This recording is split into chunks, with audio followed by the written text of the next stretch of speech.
कृष्णाय वासुदेवाय हरये परमात्मने जय जय प्रणतः क्लेशनाशाय गोविंदाय नमो नमः।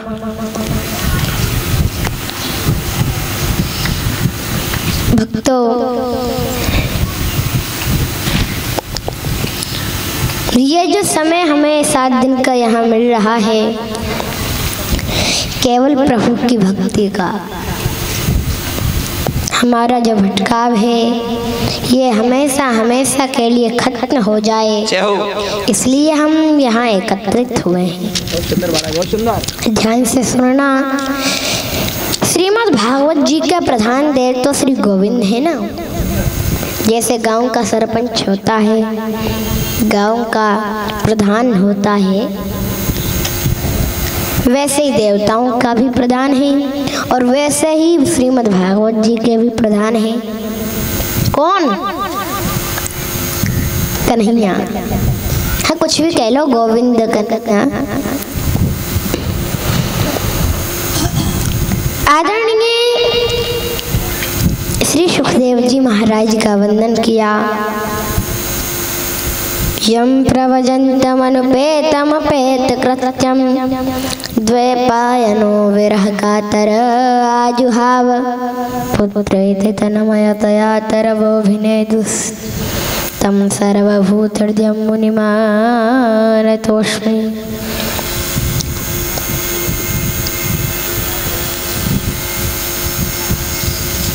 श्री सुखदेव जी का वंदन किया, साथ ही साथ कन्हैया का भी वंदन किया। कल महात्मा के श्लोक में सच्चिदानंद रूपाय विश्वोत्पत्त्यादिहेतवे तापत्रय विनाशाय श्री कृष्णाय वयं नमः।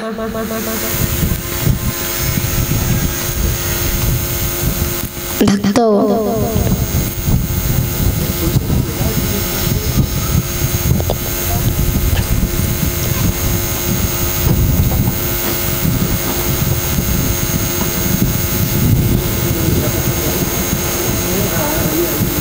श्री कृष्ण का वंदन किया गया।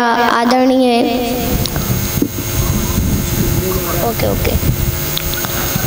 आदरणीय श्री सुखदेव जी का वंदन किया गया। सभी ध्यान से सुने। जैसे हम इस पवित्र भूमि में बैठकर सूर्य विहार जैसी पवित्र भूमि पर बैठकर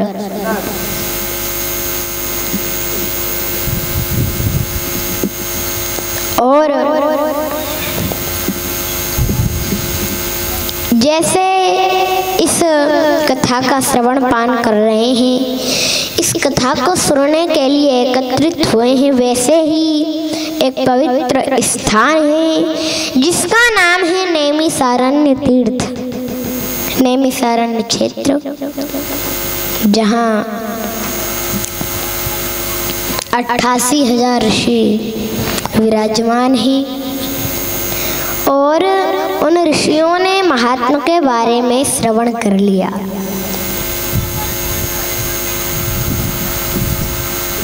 ध्यान देना, इतनी बड़ी लंबी लंबी उम्र वाले संत बैठे हुए हैं, किसी को पता है? एक संत की उम्र, यहाँ तो हम 100 वर्ष भी अच्छे से नहीं जी पाते, और वो किसी संत की उम्र 1000 वर्ष, किसी की 10,000 वर्ष, किसी की 1,00,000 वर्ष, किसी की 10 लाख वर्ष। और एक संत तो वहाँ ऐसे बैठे हैं जिनके जीवन में जन कितने युग बदल चुके, कितने युग नहीं, कितने इंद्र बदल चुके, इंद्र नहीं, कितने ब्रह्मा बदल चुके, कोई गिनती नहीं है। क्योंकि जो भजन करते हैं उनकी मृत्यु नहीं होती है, उनकी उम्र भी बढ़ती है, लेकिन मृत्यु नहीं होती। भक्तों,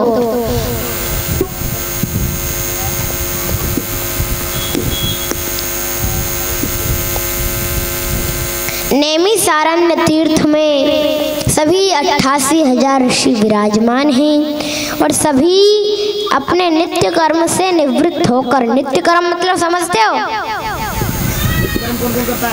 नित्य कर्म कौन कौन करता है? यानी कि हमारे जो रोज के कर्म है कौन कौन करता है? हाथ खड़े करो। कौन कौन करता है? हाथ खड़े करो। नित्य कर्म बताएं क्या होता है? पहले उठकर स्नान करना, और हमारी माताएं बहनें स्नान करे बाद में पहले उठो, किचन में जाओ, चाय बनाओ, फिर पियो, फिर स्नान करो। हैं? सबसे पहले स्नान करो, स्नान करने के बाद कुछ करो, और स्नान करने के बाद तुरंत झाड़ू हाथ में नहीं लेनी है। स्नान करने के बाद कार्य नहीं करना है। स्नान करने के बाद थोड़ा प्रभु का भजन करना है, भक्ति करनी है, उसके बाद संसार के कार्य करो। अगर सुबह सुबह ऐसे नित्य कर्म आप करोगे तो पूरा दिन आपका मंगल में होगा। आप जो माताएं बहनें हैं, आपके तो ये कार्य हैं। और वैसे संतों के कार्य,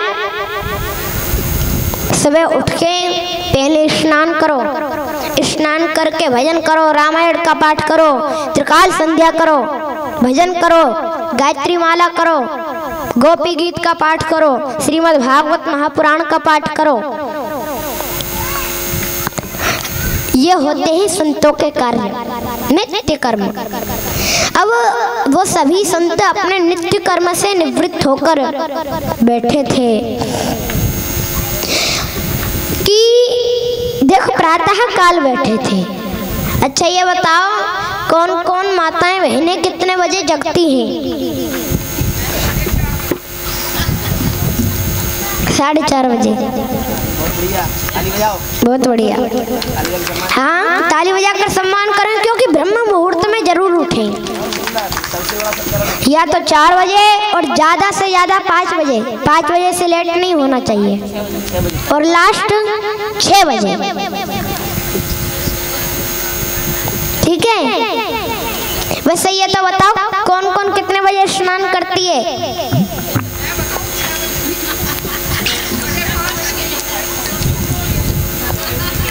शर्म आ रही है क्या? बताओ मैंने,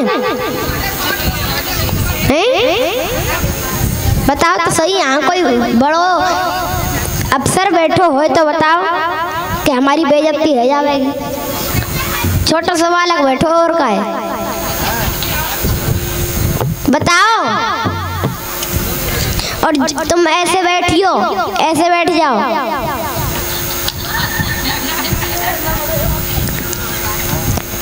पैर लंबे कर लें, भरी कुर्सी पे बैठ जाएं, लेकिन दरिद्र आसन से ना बैठे। पैर लंबे करके भी। और पैर लंबे भी कैसे करें? भागवत की साइड नहीं, या तो इधर या इधर, या तो पीछे कर लें। क्योंकि भागवत तो स्वयं कृष्ण है, और भागवत की तरफ पैर कर रहे हैं। बताओ। बोलिए व्यास जी महाराज की जय हो। और ध्यान देना, कथा सुनने में ज्यादा कुछ नियम नहीं है। कथा सुनना है, लंबे पैर कर सकते हो, और लंबे पैर करने में भी दिक्कत होए तो तखत मंगा लियो, आराम से लेट के कथा सुन लियो। हाँ। अरे हम झूठ थोड़ी कह रहे हैं। अगर झूठ कहते तो आपको पता चल जाता कि ये तो ऐसे ही सुनते हैं। देखो, इस संसार में सबसे बड़ा जो पाप है वो है झूठ बोलना। सत्य मार्ग पर चलना सबसे बड़ा धर्म बताया गया है। जय हो। सत्य बोलो, सत्य मार्ग पर चलो। 4 बजे सभी संत ब्रह्म मुहूर्त में प्रातः काल बैठे थे। पूजा पाठ से अपने नित्य कर्म से निवृत्त होकर किसी ने रामायण का पाठ किया, किसी ने गोपी गीत का, किसी ने श्रीमद् भागवत महापुराण का पाठ किया। अपने नित्य कर्म से निवृत्त होकर वह संत बैठे हुए थे कि अचानक उनके बीच में श्री सूत जी महाराज का आगमन हुआ। जय जय। जिनकी उम्र है कितनी? केवल 20 वर्ष की। और 20 वर्ष के युवा सूत जी को देखकर वो सभी 88,000 ऋषि खड़े हो गए। बोलिए सूत जी महाराज की जय हो।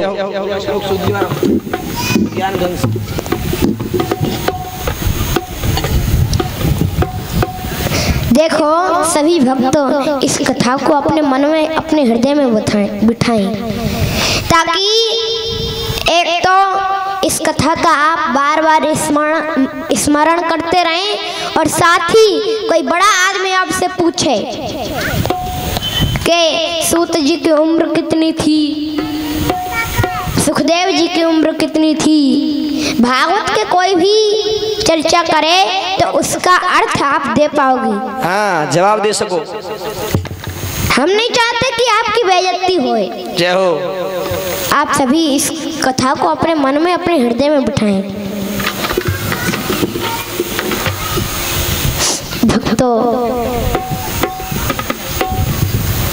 आज उन संतों ने श्री सूत जी महाराज का आदर सत्कार किया। आओ महाराज पधारो, बड़ी कृपा की। कोई आसन बिछा रहा है, कोई पात्र में जल लेकर खड़ा है, कोई लड्डू लेकर खड़ा है, कोई चूर में बड़े बड़े पकवान बना कर लाए। अब देखो इस कथा को जो सबसे बड़ा पुण्य है हिंदू धर्म में, वो बताया गया है। इस कथा को सुनना जरूरी नहीं है। अगर सुनेंगे तो इधर से आएगी, इधर से निकल जाएगी। इसको अपने हृदय में बिठाओ। हमारे गुरुजी कहते हैं, बेटा भक्त तो कथा में बैठते हैं, भक्त तो कथा में बैठते हैं, लेकिन कथा भक्तों के मन में नहीं बैठती।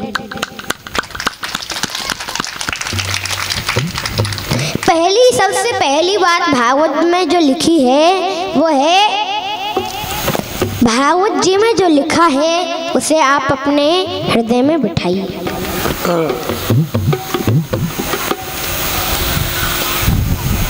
हम अगर गृहस्थी हैं तो हमें अपने घर पर आए हुए अतिथि का सत्कार करना चाहिए। जय जय। आओ जी महाराज, आओ जी, बैठो जी। और अतिथि सत्कार के लिए ज्यादा पकवान नहीं चाहते हिंदू हम अगर गृहस्थी हैं और अतिथि सत्कार करें, सोचे कि क्या बनाए, पकवान बनाए, खीर बनाए, पूड़ी बनाए, इनकी जरूरत नहीं है। अतिथि सत्कार के लिए केवल 3 चीज ही काफी है और 3 चीज ही बताई गई है। कौन सी जो सबके पास हमेशा रहती है। चाहे आप कितने भी गरीब हो, इतने गरीब कि 10 रुपए भी मुश्किल से मिले, फिर भी आपके पास ये तीनों चीज रहती है। चाहे कितना भी कोई गरीब हो, चाहे कितना भी अमीर हो। तो पहली चीज कौन सी? आओ जी, आप मन से कहें आओ जी। दूसरी बात, बैठो जी, बैठो महाराज, बैठो भैया, बैठो बहन जी। और तीसरी बात, पियो पानी। हमारे जो बुजुर्ग हैं कहते हैं, आओ बैठो पियो पानी और 3 चीज मोल नाए लानी। आओ बैठो पियो पानी, 3 चीज मोल नाए लानी। ये 3 चीज अतिथि सत्कार के लिए है। ये 3 चीज हैं अतिथि सत्कार करने के लिए। अब देखो थोड़ी चर्चा कर रहे हैं बुजुर्गों की। हम दुखी हैं, इसका एक कारण यह भी है कि हम अपने बुजुर्गों की बात नहीं मानते हैं। ध्यान से सुने महाराज जी क्या कह रहे हैं। बुजुर्गों की बात नहीं मानते। फोन करते हैं ससुराल वालों का, ये बगल में प्लॉट पड़ी है, खरीद लें का। हाँ। ये बगल में प्लॉट पड़ी है, खरीद लें क्या। और बुजुर्गों से प्लॉट की तो क्या, कोई हाल चाल तक नहीं पूछता। जय हो। हाँ, बुजुर्गों से, बुजुर्ग बेचारे बैठे रहते हैं, कोई हाल चाल तक नहीं पूछता। कितने दुखी रहते होंगे बुजुर्ग, आप ही बताइए। इस संसार में एक पाप यह भी है कि दूसरे का दिल दुखाना, यह भी पाप है। एक दृष्टांत हम आपको सुनाएं। गुरुजी, हमारा जो कर्म है ना वो एक बीज की तरह है। हमने बो दिया जरूर उपजेगा। बहुत अच्छे, बहुत अच्छे। हमारा जो कर्म है एक बीज की तरह है, हमने बो दिया तो जरूर उपजेगा। अब धर्म का बोया है, दान का बोया है, त्याग का बोया है, भक्ति का बोया है, धर्म का बोया है तो आपको सुख देगा। बहुत सुंदर। और आपने बोया है पाप का बीज अगर पाप का बोया है, अगर आपने किसी का दिल दुखाया है, किसी की निंदा की है, किसी को गाली दी है तो आपको दुख देगा। बहुत सुंदर महाराज, बहुत सुंदर। सावधान, क्योंकि बीज पाप का बोया है। बोलिए ब्यास जी महाराज की जय हो। बहुत सुंदर महाराज, बहुत सुंदर, बहुत सुंदर। 500 रुपए ताली बजाकर सम्मान करें। 500 रुपए का दान फौजी साहब कर रहे हैं, जोरदार तालियां। हमारी बड़ी बहन जी है, बहुत सुंदर। और माता जी आती रहे। और ये भंडारा रहेगा अपना बुधवार का, भंडारे में जरूर पधारे, सभी भक्तों से निवेदन है। और आज भी 1100 रुपये का दान और आया है। देखो हम इस कॉलोनी के बहुत आभारी हैं, दानी दाता भी पूरा सहयोग कर रहे हैं। प्रसाद भी आया है बूंदी का। और 1100 रुपये हमारी बहन जी, क्या नाम से वो 1100 रुपये नाम बताएंगे? वो इन बहन जी की और आए 1100 रुपये सामने, यही सामने, यही हाँ, ये गुप्त दान 1100 रुपये गुप्त दान। जोरदार ताली बजाकर सम्मान करें। नाम क्यों बताया? देखो कहीं कहीं हम कथा करते हैं तो हमें कहना पड़ता है भाई दान करिए, सहयोग करिए, पूरा खर्चा हमारे ऊपर है। लेकिन यहाँ ये सूर बिहार वाले